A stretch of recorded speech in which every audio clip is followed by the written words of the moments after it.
உங்கள் favourite TV ஷோக்களை இனி miss பண்ண தேவையில்லை. ZEE5 இல் முற்றிலும் இலவசமாக காணுங்கள், இங்கேயும் எப்பொழுதும். உங்ககிட்ட ஒரு சின்ன ஹெல்ப் கேட்கறதுக்காக வந்திருக்கேன். சொல்லுங்க கார்த்தி, என்ன ஹெல்ப் வேணும்? சார், ஒரு 2-3 நாளைக்கு முன்னாடி ஒரு ரவுடி தீபா கிட்ட ரோட்ல பிரச்சனை பண்ணியிருக்கான். அவங்கள வேற துரத்திருக்கான். அவங்க கிட்ட இருந்து தப்பிச்சு போகும்போது ஒரு கார்ல அடிபட்டு ஆக்சிடென்ட் ஆயிடுச்சு. நெக்ஸ்ட் டே அவங்களுக்கு ட்ரீட்மெண்ட்காக ஹாஸ்பிட்டல் போயிருந்தோம். அங்கேருந்து வெளியே வரும்போது நான் அவனை அங்கே பார்த்தேன். அவனை பிடிக்க ட்ரை பண்ணேன், ஆனால் தப்பிச்சிட்டான் சார். உங்க ஒய்ஃப் தீபாவுக்கு எதிரியா? என்னால் நம்பவே முடியலையே. அவங்க ரொம்ப நல்லவங்களாச்சே. எனக்கும் அதான் சார் புரியல. அது மட்டும் இல்லை, வீட்டில் வேற அவங்களுக்கு ஜூஸில் ட்ரக் கலந்து கொடுத்துருக்காங்க. அதுக்கப்புறம் அவங்க ரொம்ப வைல்டாக பிஹேவ் பண்ணி எல்லாத்தையும் தூக்கி போட்டு உடைச்சிருக்காங்க.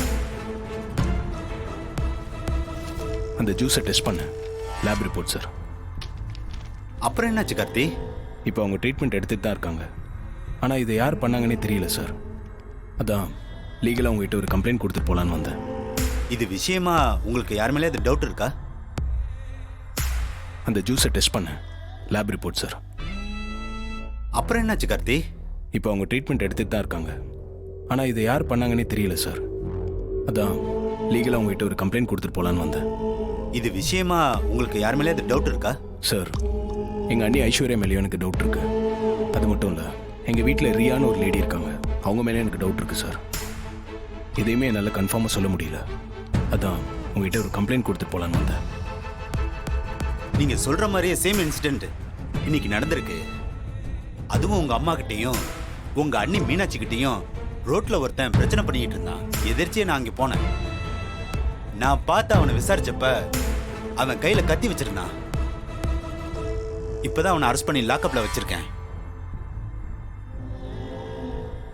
நீங்க சொன்ன அந்த இன்சிடென்ட்டுக்கும் இதுக்கும் சம்பந்தம் இருக்கும்னு நினைக்கிறேன். நீங்க வந்து அவனை அடையாளம் காட்ட முடியுமா?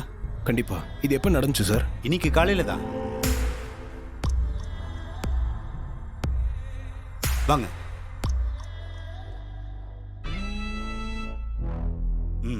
ஏய்,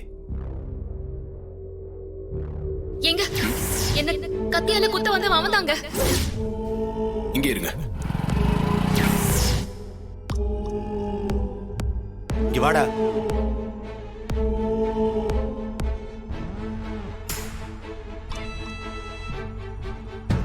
சார், இவன் தான் சார். ஏய், கொஞ்ச நேரத்துக்கு முன்னாடி யோக்கிய மாதிரி பேசுன. இவரோட ஒய்ஃபை கத்தி எடுத்து குத்த பார்த்திருக்க. எதுக்காகடா அப்படி பண்ண? சொல்றா ராஸ்கல். சார், அவங்கள நான் கத்தி எடுத்து குத்தலாம் ட்ரை பண்ணல சார். ஏதோ தெரியாம அவங்க மேல மோதிட்டேன்.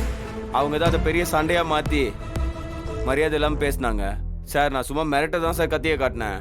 நான் கொல்ல வந்து தப்பா புரிஞ்சுட்டு அவங்களா ஓடி போய் ஆக்சிடென்ட் ஆயிட்டாங்க. அதை உங்ககிட்ட சொல்லிட்டாங்க போல இருக்கு. அதான் இவர் என்ன தப்பா நினைச்சிட்டு இருக்கிறாரு. என் ஒய்ஃப் மேல தெரியாம மோதி பிரச்சனை பண்ண, என் அண்ணி மேலும் தெரியாம தான் மோதினியா? அவங்ககிட்ட எதுக்கு பிரச்சனை பண்ண? சார், இவன் போய் சொல்றான் சார். ஏய், மரியாதையா இப்ப உண்மையை சொல்ல போறியா இல்லையா? சொல்றா. சார், நான் எதுவுமே பண்ணல சார்.